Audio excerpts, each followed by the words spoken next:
Next up, air pollution. We've actually already talked about a bunch of air pollutants in this class. We've mentioned several different ways that we can contribute CO2 to the atmosphere. Carbon dioxide, which is a greenhouse gas.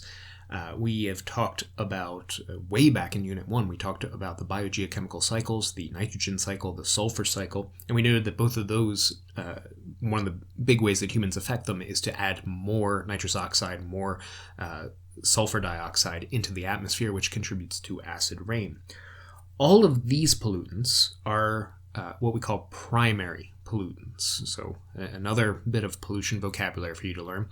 Primary pollutants are those air pollutants that we pump directly into the atmosphere. It is the chemical that comes from a factory or from a tailpipe or from a smelting factory directly into the atmosphere. And the atmosphere, wind currents are constantly churning around. There's all this solar energy, all this ultraviolet radiation that's coming through our atmosphere. It is a big mixing pot for chemical reactions. You have all kinds of different gases in the atmosphere. You have oxygen, you have ozone, you have nitrogen dioxide, sulfur dioxide, you have carbon dioxide, you have methane, you have propane, you have all these different things mixing together. And when those chemicals react with each other in the atmosphere, they can create what we refer to as secondary pollutants. So secondary pollutants are not necessarily emitted directly from human societies into the atmosphere. They are the product of several different primary pollutants reacting together to create possibly an even more dangerous compound. So we have sulfates, we have nitric acid, we have ozone, that's what O3 is. We have H2O2, that's hydrogen peroxide. That's a secondary pollutant that exists inside of our atmosphere. So there's all these really nasty and highly reactive chemicals, caustic materials that exist in our atmosphere because the pollutants that we pump in react together, and that gives us secondary pollutants. We'll talk about those. So in the next few slides, what I'd like to do is just discuss all of the major air pollutants that exist and what their overall effects are. So the first up is carbon oxides. This could be carbon monoxide, which is a very toxic gas. If you have a carbon monoxide leak in your house, you want to ventilate it and get out of that house as quickly as possible. It can cause alterations of behavior, it can cause hallucinations, these kind of things. It's going to deprive your body of oxygen.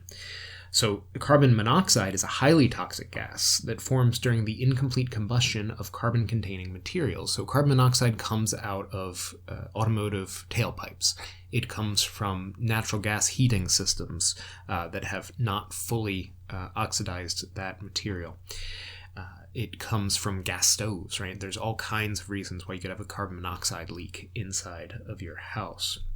93% of carbon dioxide in the troposphere, so there's a different kind of carbon dioxide, is carbon dioxide, the one we talk about more. 93% of that occurs as the result of the natural carbon cycle, which we talked about in Unit 1. The natural carbon cycle is animals and plants breathing carbon dioxide out. Periodically, that carbon dioxide gets pulled back out of the atmosphere through photosynthesis, and oxygen is generated, so there's an exchange of gases between the atmosphere and the biosphere of carbon dioxide and oxygen going back and forth. So the vast majority of the carbon dioxide that's in our atmosphere is naturally occurring carbon dioxide, and it's supposed to be there. Without some greenhouse gases in our atmosphere, we would be in an ice age. The greenhouse gases are what maintains the Earth's temperature at a habitable amount. However, 7% of the carbon dioxide in the troposphere occurs as the result of human activities and principally burning fossil fuels.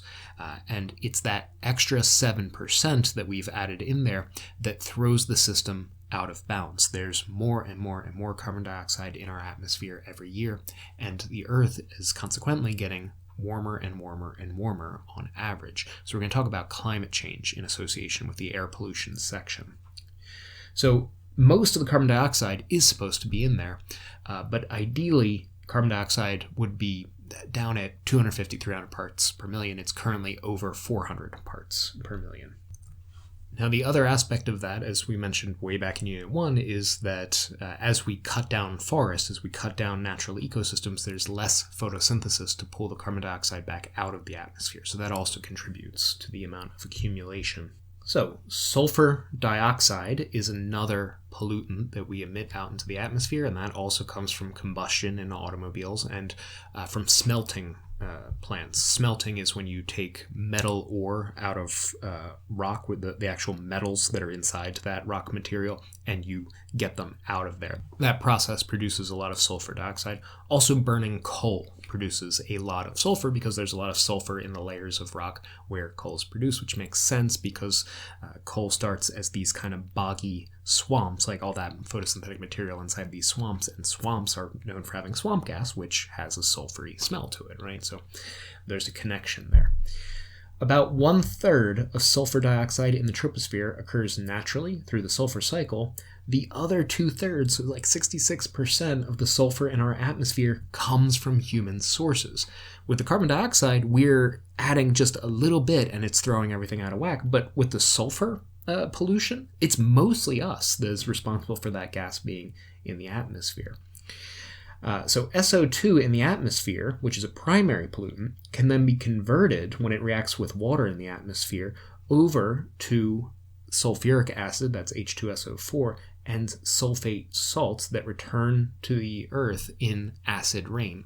So creating these acids in the atmosphere, well, that acid lowers the pH of rainwater. When the rainwater comes down, it damages plant leaves, plant roots, lowers rates of photosynthesis, decreases primary production in all those ecosystems. So that's a big concern. Nitrogen oxides, and here you can see someone converting a little bit of solid nitrogen into a gas. You can see it all pouring out like that. Similar to sulfur in that it contributes to acid rain. Nitrogen dioxide or nitrous oxide form when nitrogen and oxygen gas in the air react with the high combustion temperatures in automobile engines and coal burning plants. So again, coal is going to be one of the big sources of these kind of pollutants, as well as automobile engines. So NO forms as a result of those processes. It's emitted into the air. When it reacts with oxygen in the air, it forms nitrogen dioxide. That then reacts with water vapor in the air, creating nitric acid, which again comes down to Earth in the form of acid rain. Here I have a little cartoon of a guy and his umbrella is dissolving as a result of acid rain. The reason I like this cartoon is because this person looks exactly like my organic chemistry professor in college. So I would not be surprised if the artist based it on him. Another form of pollutants, and you're going to want to write down this abbreviation because it'll be a test question. VOCs, volatile organic compounds. These are organic compounds, so they're carbon-based complex molecules that are released into the air. So methane is probably the most classic example that we have. It's not a carbon oxide, there's no oxygen in methane, it is just a volatile organic compound. Other examples are benzene and toluene, which are both industrial solvents. They're used in industrial chemical reactions. And formaldehyde, which is another kind of solvent that is used in chemical reactions. And it's the same material that we use to preserve organisms for dissection, that kind of thing. So if you're familiar with formaldehyde, you ever worked in a biology lab where you're doing dissections, you probably know that smell of formaldehyde. So you know that it can escape from the liquid phase into the gas phase pretty easily. And that's what volatile is. They tend to form gases. So some are emitted by plants. Some of these volatile organic compounds occur naturally from plants. Plant pheromones being released into the atmosphere, which control things like fruit ripening and pollination and all that kind of thing. While others come from adhesives, air fresheners, drapes, polishes, dyes, cleaners, paint, all these things that we put inside of our houses. So your furniture, your carpet, things that are inside your house are actually emitting these volatile organic compounds on a slow but persistent basis. About 2/3 of methane, of global methane emissions, comes from human sources. So there's another one where, yeah, there's supposed to be a little bit of methane in the atmosphere, but actually in this case, the majority of what's there came from human production, human society, human actions. Other volatile organic compounds include industrial solvents like benzene, vinyl chlorine, and long-term exposure to benzene and toluene and formaldehyde can cause cancer, it can cause blood disorders, it can cause immune system damage. And this begins to introduce a concept for the air pollution section that I'm going to repeat a few times, and that is that air pollution damages health. Right? People that live in high air polluted areas are going to have more health complications. They're going to have higher hospital bills. There's going to be a higher rate of cancer. There's going to be a higher rate of asthma. There's going to be a higher rate of emphysema and these sorts of conditions. And therefore, reducing the amount of pollution actually decreases medical expenses, and it would decrease insurance premiums. It would decrease all these other costs that we are really paying as a result of the pollution. So this goes way back to Unit 1 again, with the idea of ecosystem services, with the idea of full cost pricing. By creating these pollutants, we are paying out of pocket for a lot of things, healthcare treatments and high insurance premiums, that we just wouldn't have to pay for if we weren't producing those pollutants. So they not only damage ecosystems, they also damage economies. They damage the ability of most people to be able to pay for the things they need. Next, we have a pollutant that's extremely common, but you actually might not think a lot about in terms of this is a pollutant, and that's suspended particulate matter, SPM. When you see a truck on the street, right, it's driving around on the road in front of you, probably a diesel truck, like a big one, you see all that smog come out of the exhaust pipe, right, that black kind of smoke. Well, most air pollutant chemicals you can't see. They're invisible. Nitrogen oxide you can't see, and sulfur dioxide and carbon dioxide and methane, these are all transparent materials. So what is it that you're actually seeing coming out of that pipe? It's little bits of unburnt solid material, little bits of matter that are coming out in terms of a cloud. That's suspended particulate matter. So this idea of smog, this kind of cloudy, murky, hazy brown cloud or dark cloud that's created by air pollution, but created by automobiles and factories and things like that. Particularly if you look at coal-burning power plants, you see their smokestacks emitting things. That's all suspended particulate matter. And it can actually do quite a bit of health damage. If you breathe in some of the really tiny diameter material, it can affect the lining inside your lungs. It can damage the lining inside of your lungs, which makes it much more likely to get lung cancer, to get emphysema, to get asthma, these sorts of things. So these chronic conditions can be exacerbated or caused by exposure to suspended particulate matter. According to the EPA, suspended particulate matter is responsible for about 60,000 premature deaths per year in the United States. That is, people that would have lived longer and healthier without this exposure than they would have, and instead they died as a result of conditions which were exacerbated by SPM. Now, with these kind of statistics, you can't really say, like, this person died because of exposure to suspended particulate matter, right? There were probably other underlying conditions, genetic factors, all that kind of stuff. But if you look at a population and you say, hey, a population that's nearly identical with clean air lives on average several years longer, 5 years longer, 10 years longer than this more or less a similar population that's living in polluted air with all this suspended particulate matter, then that indicates that you're getting a lot of premature deaths in that population with a shorter life expectancy. So the most harmful forms of suspended particulate matter are the fine particles at about 10 microns in diameter. It's very, very tiny. They are microscopically tiny, but if you have enough of them in a collected area, you can actually see the haziness, the murkiness of that cloud, and the ultrafine particles that are even smaller. The larger particles, your respiratory system has an easier time screening out. That's what your nose hairs are for, and the mucous linings inside of your lungs, and the cilia and things like that you have on the internal lining of your respiratory tract. So that you actually are pretty good at being able to screen out. It's the really tiny stuff that ends up damaging the air sacs, the alveoli in your lungs, and causing these chronic conditions. One thing that I've always found really interesting is that there's actually a good way to reduce how much suspended particulate matter there is in your area without even reducing emissions or production or anything like that, and that is planting forests.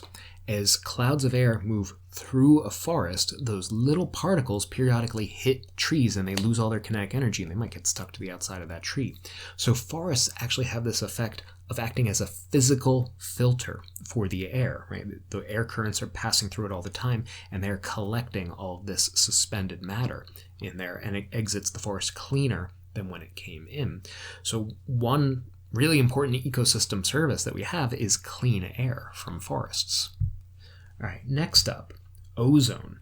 You've probably heard about ozone quite a bit. You might know that we have an ozone layer around the Earth. It circles around the entire Earth, and that ozone layer is responsible for protecting us from ultraviolet radiation. You might also know that there are certain types of pollutants that damage ozone. CFCs, they're called, and they come from like aerosol cans and refrigerants, air conditioners, that sort of thing. Well, that's true. Ozone that is up in the stratosphere is really good. It protects us from ultraviolet radiation, and the way it does it is ultraviolet radiation hits the ozone molecules and it breaks them apart, and that saps some of that energy, and therefore you have less ultraviolet energy ending up down on ground level. And in the stratosphere, oxygen, O2, and ozone, which is O3, ozone is 3 oxygen atoms connected together, they're constantly being converted one to the other, one to the other, one to the other, and that's depleting some of that really dangerous ultraviolet radiation that comes through. However, ozone at ground level is not a good thing.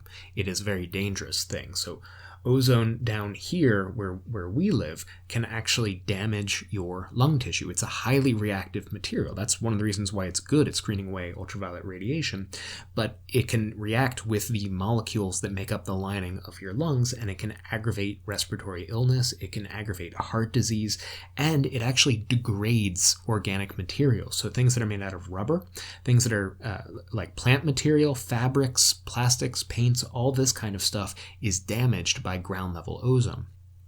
Where does ground level ozone come from? It comes from, again, automobiles and factories and things like that. So when we produce ozone down here at the ground level, it actually stays at the ground level most of the time. It's the atmospheric ozone in the stratosphere that is being constantly created and broken and created and broken, created and broken. That's the stuff that protects us. But bad down here where we breathe it. So it's good in the sky, dangerous nearby, as the title of this slide implies. Actually, I should correct myself slightly. Ozone is a secondary pollutant. So there are chemicals that are emitted by tailpipes from cars, from factories, from all these kind of things, and they react together in the presence of sunlight down here at ground level in order to produce ozone. So that's a good example of a secondary pollutant is ozone. Ground level ozone. So you might have seen images from the Industrial Revolution, things like that, or you could see smog all over places like London where they had a lot of coal burning factories, and it's like these thick gray clouds of smog. So what is smog? It is a mixture of things like sulfur dioxide, sulfuric acid, and suspended particulate matter, particulates. And it's not a thing of the past, right? It was definitely worse in areas that burned a lot of coal in a lot of countries, but there are still areas where we burn a lot of coal, and we also have dense amounts of cars and things like that adding to this cloud of smog. So smog is this cloud of pollutants that hangs out at ground level where we all are breathing. And they're actually still pretty common, these big thick clouds, in places like Los Angeles, China, Salt Lake City, India, Ukraine, any place that has a heavy amount of industry in a pretty concentrated area is going to have problems with smog. And here you can see, I believe this is Hong Kong, and they're all wearing masks, which I guess nowadays wouldn't be as uncommon of a sight. They're not wearing it to protect each other from viruses like we do, but they're protecting themselves from all of the suspended particulate matter that's in the smog. So as they're breathing, the mask is doing a little bit of filtering to get the largest pieces of material out of the smog and kind of clean it up as it's going in. Just like we have weather alerts around here, right? You get a weather alert that says, the roads, they're too icy, be really, really careful. They get smog alerts in some of these less developed countries or areas where they just have a lot of industry. You get a smog alert saying, hey, be careful, wear your mask today. Now, if you have a city with a lot of industry creating that cloud of smog, and it is a location that's very hot and gets a lot of sunlight, then you get photochemical smog. This is where all of the primary pollutants that are emitted start reacting together at ground level, at the area where we are all breathing. So photochemical smog is something that we see in Los Angeles, Salt Lake City, Sydney, Bangkok, where you get secondary pollutants as well as the primary pollutants. So things like ozone you would actually be breathing in down here at ground level. So if you take volatile organic compounds, methane and industrial solvents, things like that, nitrous oxides, and heat and sunlight, you mix them together, out of that comes the secondary air pollutants like certain oxidating materials. Oxidation usually is a breakdown type reaction, aldehydes like formaldehyde, and other types of secondary air pollutants. Mexico City is one of the many cities in sunny, warm, dry climates with a lot of motor vehicles that suffer from photochemical smog. Photochemical smog is a mixture of air pollutants formed by the reaction of nitrogen oxides and volatile organic hydrocarbons, volatile organic compounds, under the influence of sunlight. So that's another concern for the large industrial cities that are in bright, sunny areas, is photochemical smog. So you'll see that it's important to know the difference between your primary pollutants and your secondary pollutants. As I mentioned earlier, pollution is a killer. It reduces our life expectancy if you live in an area that is extremely polluted. Air pollution is actually capable of breaking down some of your respiratory defenses. The mucus layer, the mucus lining inside all of your organs, the interior cavity of your organs usually has a layer of mucus to protect it from any kind of materials in the outside world. That can be broken down by certain types of pollution. So the mucus in the upper respiratory tract is meant to trap small particulates and dissolve some gaseous pollutants, and cilia in the upper respiratory tract usually move back and forth in order to get that mucus out of your throat. But fine particles get lodged deep into the lungs and contribute to things like lung cancer, asthma, bronchitis, heart attack, stroke, and to emphysema, which is a long-term lung disease which causes shortness of breath due to the inflammation of the alveoli that are inflamed by exposure to air pollution.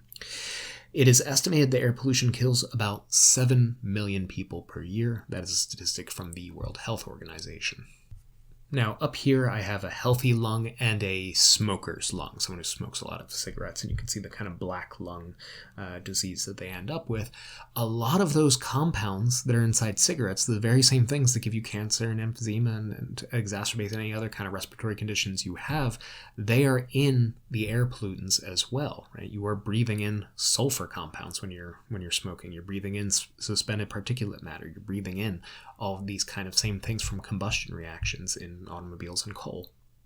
Sometimes air pollution can actually become concentrated in a particular location. The same environmental conditions that would cause an area to become really, really foggy one day, so you have basically clouds forming down at ground level, those kind of systems can also concentrate together the smog and concentrate it into a much more dense mixture of primary and secondary pollutants than it otherwise would be. So there was this day in London in 1952 called the Big Smoke, where a period of cold weather and windless conditions concentrated the pollutions burning in London for 4 days. About 12,000 people died as a result, and 100,000 people got sick with respiratory distress. So air pollution is no joke. Continuing that discussion of smog, there are huge brown clouds of industrial smog, which are caused by coal burning in countries like China and India. And on a satellite, you can actually see the brown fog, and you can see it's kind of mixing here with the white clouds that are mostly water vapor here. So you can actually see the effects of this smog on a satellite map, and these are just sort of floating around cities and being breathed in. So photosynthesis is going to be reduced in these areas. Obviously, you can't look at how murky this sunlight is. You're barely getting any sunlight exposure through all this dense amount of material here. So obviously, there's going to be lower rates of photosynthesis, and that means that you're going to have lower crop production. So the smog is damaging other areas of the economy as well as the local ecosystems. Fine particulates and droplets in the cloud appear to be changing regional climates as well. What? Right? That's crazy, but it's true. The way that rain droplets form in the atmosphere, they usually, little bits of water usually collect around something, a little piece of dust or a bacterium or something like that floating around in the atmosphere. If you have lots and lots of particulates floating around in the atmosphere above a particular location, it's going to give the water droplets more opportunities to collect together, which might cause more extreme rainfall events or cause rainfall events when there otherwise would have been dry conditions. So there are ways in which it appears that some of this pollution is affecting rainfall patterns. It may have contributed to floods in 2002 and 2005, which ended up killing thousands of people. So at this point, you might be thinking, God, I'm never going to go outside again. The fresh air, nothing. Look at all this pollution that's out there. And in the next video, we're going to talk about a different aspect, which is indoor air pollution. There are many pollutants which are actually more concentrated inside your house than they are outside your house. And we're going to go through a few of those.